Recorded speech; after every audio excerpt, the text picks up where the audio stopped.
क्योंकि ऐसा नहीं है भगवान की सृष्टि में कि अब ये नहीं, आप नहीं कह सकते। चाहे जितना घोर कलयुग आ जाए, कोई न कोई भगवान का प्रेमी महात्मा रहेगा। और चाहे जितना सतोगुण सतयुग आदमी हो, कोई न कोई राक्षस रहेगा। ये भगवान की उपज है बनाई हुई, ये हर युग में रहती है। जैसे अभी कलयुग चल रहा है ना, बोले बहुत मलिन है। और भगवान रामचंद्र जी जब वनवास में विहरण कर रहे हैं तो वहाँ देखा हड्डियों का ढेर लगा था। किनका ढेर? बोले ऋषियों की। राक्षसों ने ऋषियों को खा खा के हड्डियों का ढेर लगा दिया। अभी कलयुग में तो ऐसा नहीं होता। अब महात्माओं को पीटा जा रहा है, सताया जा रहा है, ये तो हो सकता है, लेकिन खा रहे हो मूली गाजर की तरह अभी ऐसा नहीं। अभी तो हम कीर्तन कर रहे हैं, जयकार कर रहे हैं, अभी कोई ऐसी बाधा नहीं। तो ऐसे ही हर समय हर युग में सब कुछ होता है, सब कुछ होता है। अब हमें खोज करनी होगी। लकड़ी, उसमें चंदन की सुगंध नहीं की, पवित्र लकड़ी है ना, केसर मिला दिया उसमें और घस करके थोड़ा कपूर मिला दिया, श्री जी को लगा दिया। हमारी भावना चंदन की ये जो बाजार से घिसा हुआ आता है, इसमें सेवा नहीं बनती। आप अगर थोड़ा सा कहीं खोज करो, जैसे अपने भी है, तो अब मलयागिरी से तो सीधे चंदन यहाँ पोस्ट होगा नहीं, तो उसे हम चंदन मान लेते हैं। जैसे मृत्तिका की या अन्य धातुओं की जो मूर्ति होती है उसे हम भगवान मान लेते हैं, हमें भगवान मिल जाते हैं, मानने से मिल जाते। ऐसे हम उसे चंदन मान लेते हैं कि मुझे असली चंदन मिल गया। अब लकड़ी में तो क्या है ना, लकड़ी तो है ना, और उसको हम केसर और कपूर डाल के घसते हैं, अपनी श्री जी को लगा देते हैं। उसमें केमिकल तो नहीं मिला है, उसमें और गंदी कोई वस्तु नहीं मिली है। कैसे बनाया हमें कि अब अपने धीरे धीरे घर, तो हमारी सेवा भी बन गई। सेवा में श्री जी के लिए बाजार का वो चंदन आदि तो नहीं लगाते हैं, अपने घस लेते हैं धीरे धीरे धीरे। और सुगंध उसमें हमारी भावना की होती है। श्री जी के श्रीअंग की जो सौरभ है, सृष्टि में कोई सौरभ है ही नहीं, क्योंकि जितनी सौरभ सब प्राकृतिक है। और श्री जी के श्रीअंग की सौरभ तो लालजू के भी मन को चुरा रही, जो भगवान है। उनके लिए जो इत्र है, चंदन है यहाँ का, मुझे लगता है कि कहीं किसी भी प्रकार से उनके योग्य तो है ही नहीं, क्योंकि प्राकृतिक है। पर हम उन वस्तुओं के सहारे अपनी भावना पहुंचा देते हैं। श्री जी वस्तुओं की भोक्ता नहीं है। उस वस्तु में जो आपको भाव जाता है उसको श्री जी लेते हैं। जैसे आपके अंदर भाव, आज श्री जी को खीर पकाते हैं, आज श्री जी को कढ़ी चावल फुल्का गरम गरम, और आप एकदम भाव में मगन। आज श्री जी पा रहे हैं, बनेगा भोग लगेगा बाद में। श्री जी आपको जो भाव बन रहा है ना, वो सीधे पा रहे। अब आपका आज पकौड़ा चटनी, ये सुनो, वो कहा है कि भोग लगा पाना, जैसे दिखा दो श्री जी को, ज्यादा मत रखो नहीं तो गर्म ठंडे हो जाएंगे, फिर स्वाद लाओ दिखा के। कुछ नहीं, चिदानंद बप्पू, उनको पकौड़ी कचौड़ी रोटी दाल सब्जी खीर थोड़ी चाहिए। आपका जो भाव, अच्छा चंदन हो श्री जी की, पत्रावली का, ये जो भाव है ना, चंदन भले वो ठीक नहीं, लकड़ी चंदन की नहीं, पर आपका भाव चंदन का हुआ तो श्री जी को शीतलता पहुंचेगी। भावोत्सवेन भजताम रसकाम। अगर हम ऐसे एक प्रश्न करके देखें तो कोई भी सामग्री सृष्टि की भगवत प्रसन्नता के लिए नहीं रह गई। क्या रह गया? तो दूध भी शुद्ध नहीं, घी भी शुद्ध नहीं। अब वो गाय का दूध कह के लो, पता नहीं क्या क्या मिला हुआ क्या। जब मूंग की दाल को पानी में डाल के धोया तो हरा रंग उससे निकलता है। आप बताओ कितनी बुद्धि खराब हो गई।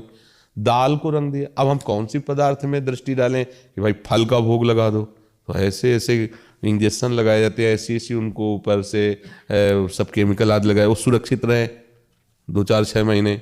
अब कैसे हो, तो श्री जी के लायक कहाँ रहे ना, वो कहाँ फल के वृक्ष रह रहे हैं, वृक्ष रहे कहाँ रहे हैं, बिल्डिंगें बन रही, वृक्ष जा। अगर हम ऐसे नकारात्मक सोच में जाए तो हम अभी दुखी हो जाएंगे। हम सकारात्मक सोच में, नकारात्मक रखते हैं। जो वस्तु हमें सहज में मिल रही, उसको हम जब श्री जी को भावपूर्वक समर्पित करते हैं तो लाडली जो हमारे भाव को, भावोत्सवेन, बस भाव हमारा मुख्य है। हम खास बात अंदर की रखते हैं, अंदर के चिंतन की। बाहर से हमारे अंदर वो वस्तु जो भाव समर्पित करने, वो वस्तु में सामर्थ्य नहीं। अंदर से हमारा भाव, श्री जी को फूलों के बंगले पे बैठा लें, श्री फूलों की गद्दी, सुंदर सुंदर गुलाब लाए, कमल लाए, ऐसे ऐसे हम श्रृंगार कर रहे हैं, और ऐसा फूल मंगला, ऐसी गद, और ऐसी प्रिया प्रीतम उसमें विराजमान हो, ऐसे ऐसे हो रही, बहुत दिव्य सेवा, वो सब पहुंच रहा है। वो कल्पना नहीं है, वो दिव्य सच्चिदानंद से जुड़ी हुई वृत्ति है। अब प्रकट में आप बाहर उतनी नहीं कर सकते क्योंकि उतनी सामग्री नहीं, लेकिन भाव में आप कर रहे हैं ना, तो ऐसे उपासक भावुक होता है, भाव के द्वारा अपने आराध्य देव पर अपना अधिकार कर लेता है, भाव के द्वारा, वस्तुओं के द्वारा नहीं। देखो, वस्तु में दुर्योधन और दुशासन ने मिलकर के बहुत सुंदर व्यवस्था की थी कि द्वारिकाधीश श्री कृष्ण संधि के लिए आ रहे, उनको अपने पक्ष में कर लेंगे। भगवान से कहा कि आइए, और गर्व से कि दिखाते हैं तुम्हें राज वैभव हमारे पास क्या है। वो मतलब नहीं मानते थे कि ये भगवान है, बुद्धि खराब थी ना, इसीलिए वो नहीं मानते थे। आओ तुम। भगवान ने कहा तुम्हारे अंदर प्रीति नहीं, मेरे अंदर क्षुधा नहीं, भूख नहीं। तुम्हारे अंदर दो ही जगह भोजन किया जाता है, या तो प्रीति हो आपके अंदर या तो भूख हो हमारे अंदर। भगवान ने कहा हमारे अंदर भूख नहीं, तुम्हारे अंदर प्रीति नहीं। और वहां चल दिए, पहुंचे विदुरानी जी के घर, और वहां जाके कहते हैं कि मुझे बहुत भूख लगी है, कुछ पवाओ। उनको तो शुद्ध ही नहीं, इतनी भाव में डूबी हुई। उन्होंने कहा क्या पवाएं? भगवान केला, वो शिथिल है तो भगवान केला ला के उनको देते हैं, वो ऐसे छिलती, गूदा फेंक देती है, छिलका पवा रहे। भगवान इतने स्वाद से पा रहे हैं, जैसे विदुरानी जी के अश्रु चलने से भगवान पुलकित हो रहे हैं। ये था माम प्रपद्यन्ते। अब देखो कैसा भोग लग रहा है, क्या है, छिलका, कोई भी नहीं खाता, भगवान पा रहे हैं। विदुर जी को पता लगा कि सरकार घर में पधारे, भागते हुए आए। जब ये दृश्य देखा तो डांटा विदुरानी, करे तुम्हें समझ में नहीं, प्रभु को क्या पवा रही है। छीन लिए, गूदा पवाया तो भगवान ने कहा वो स्वाद नहीं जो विदुरानी जी के केले के गूदे में, वो स्वाद नहीं जो छिलके में। क्यों? अब वो भाव में भीनी हुई, डूबी हुई प्रभु को पवा। भाव खास बात है। भाव से द्वारिकाधीश, जिसके वैभव के सामने त्रिभुवन में कोई नहीं, फिर उनके समान कौन हो सकता है। सुदामा जी के चावल के टुकड़े छीन के पा रहे हैं, और बार बार ऐसे पाते जा रहे, पुलकित हो रहे हो, कह रहे ऐसा आज तक हमने नहीं पाया। लो, रोज 56 भोग लगते हैं, द्वारिकाधीश है, पर ऐसा दैन्यता और प्रेम से सने हुए चावल के टुकड़ों को भगवान सरा सरा के पा रहे। सबरी जी के बेर को भगवान पुलकित होकर के पा रहे। अगर वस्तुओं से भगवान की सेवा पूर्ण होती तो धनी मानी लोग कर लेते, न किंचन जनों को भगवान कैसे मिलते। भगवान भाव से मिलते हैं। अगर एक ही रोटी केवल है और आप अंदर से एकदम प्रेम में, भाव में डूबे हुए, नाथ मैं गरीब नीच आपको क्या भोग, भगवान सीधे उस रोटी को पाएंगे। यद्यपि भगवान ही सबके भोगता है, सब रूपों में विराजमान।